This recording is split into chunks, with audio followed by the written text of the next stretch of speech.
Mobilnya nyangkut ini. Pemasangan girder jalur kereta cepat jadi tontonan warga. Mobil tersangkut saat melintas. Beredar sebuah video di Instagram, jembatan tol Becakayu diduga amblas dan tak bisa dilalui mobil, dilansir dari wartakotalive.com. Dari pantauan di lokasi, kendaraan yang bisa lewat hanya memiliki ketinggian sekitar 160 cm saja. Artinya, kendaraan roda 4 yang bisa lewat hanya jenis sedan seperti Toyota Ayla, Karimun, Honda Accord, dan lainnya. Sedangkan untuk kendaraan minibus hanya bisa dilalui oleh Avanza dan Xenia tahun 2014 ke bawah. Kemudian ada satu kendaraan jenis Honda Freed melintas dan sempat tersangkut di bawah kolong jalur kereta cepat. Bodi bagian atas harus mengalami lecet dan warga serta aparat kepolisian membantu agar bisa melintas.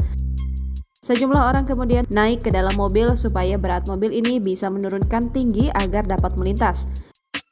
Ketua RW 2 Kelurahan Jati Cempaka, Kecamatan Pondok Gede, Bekasi, Jawa Barat, Supranoto mengaku sedih dengan beredar informasi hoaks adanya jembatan tol Becakayu amblas.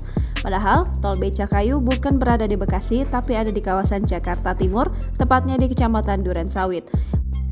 Menurutnya, pihak kontraktor sedang memasang jalur kereta cepat di dekat jembatan Antilop dan kondisinya memang seperti itu yang hampir menyentuh jalanan.